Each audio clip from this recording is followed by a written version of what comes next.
Bom dia, bom dia. Para quem ainda não conhece o nosso trabalho, todo dia eu tento trazer uma mensagenzinha bacana para todo mundo, para ajudar no caminho de todo mundo e transformar a nossa vida numa coisa mais leve.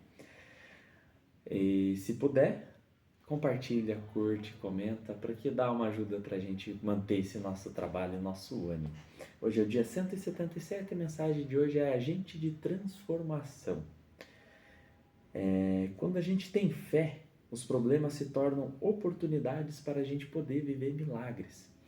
E a leitura de hoje é sobre Neemias 1. Eu vou deixar aqui para vocês lerem depois.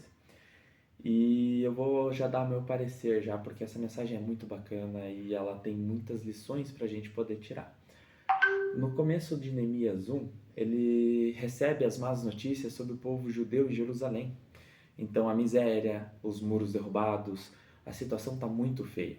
Só que Neemias ele não se sente indiferente, ele se incomoda com aquilo, porque na nossa vida a gente só procura resolver o que incomoda a gente. Então ele chorou, jejuou, ele orou, ele pediu para Deus por vários dias, porque aquela situação estava incomodando ele precisava fazer alguma coisa com relação àquilo.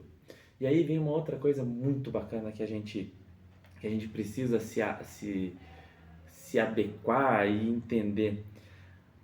As orações, elas seguem um padrão, e isso que é bacana da gente entender o motivo por causa das orações, por trás das orações, não só de Neemias, como o próprio Pai Nosso que foi ensinado e outras orações que a gente tem pelo caminho. A oração, ele começa ali, primeiro, reverenciando a Deus. Primeiro, relembrando e reafirmando quem Deus é, todo o poder que Ele tem, toda a grandeza que Ele tem e a fidelidade que Ele tem para com a gente. No segundo ponto, ele entende e confessa os pecados dele, ele vê os erros dele, porque Deus está ali também para a gente tem que saber dos nossos erros. A gente não pode simplesmente chegar numa oração e só pedir. A gente precisa entender todo o processo.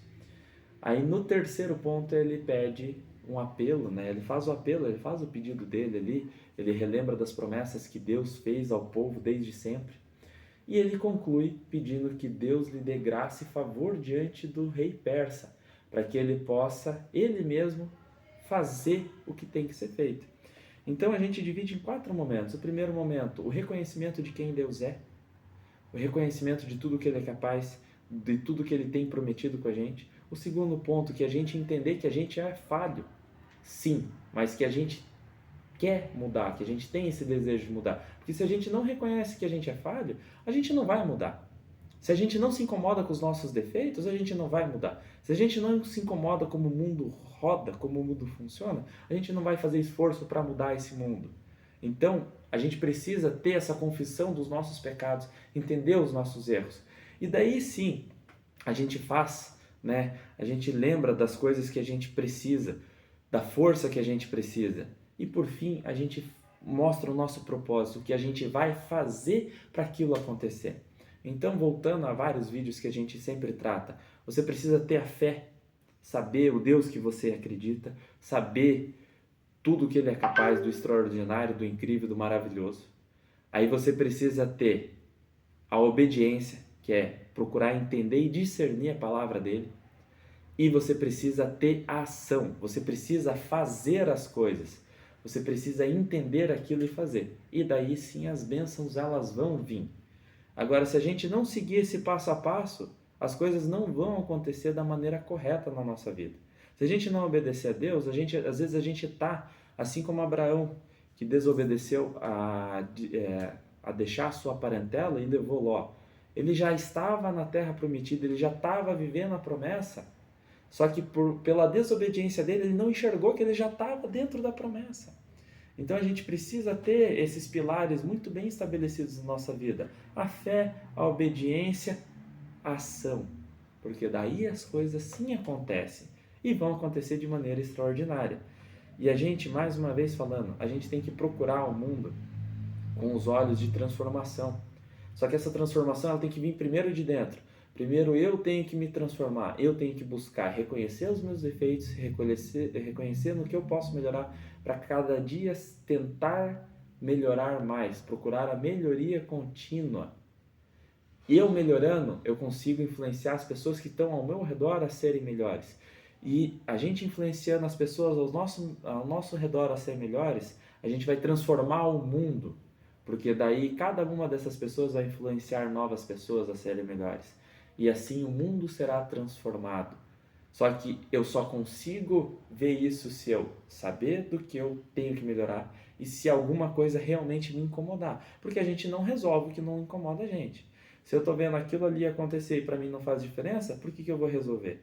Agora, se eu olhar o mundo com um olhar de melhoria, com um olhar do que a gente pode fazer de bom para deixar para essa terra, o que a gente pode melhorar e me incomodar as injustiças que eu vejo, porque mais uma passagem que a gente tem é você não fazer o mal. Você peca quando você, podendo fazer o bem, você não faz o bem. É o bem que você deixa de fazer podendo. Então a gente tem que procurar com os olhos, com o nosso coração aberto, com Deus ao nosso lado, as injustiças que estão acontecendo e procurar melhorar cada vez mais para a vida de todos nós ser mais tranquila, calma, leve e a gente ter um mundo cada vez melhor. Apesar de todas as dificuldades que esse mundo tem imposto a gente, como impôs em todos os tempos, inclusive na época de Jesus, que veio para cá para resolver o problema de todo mundo, para salvar todo mundo e foi tratado mal pelo mundo. Essa é a mensagem que eu queria deixar para vocês hoje.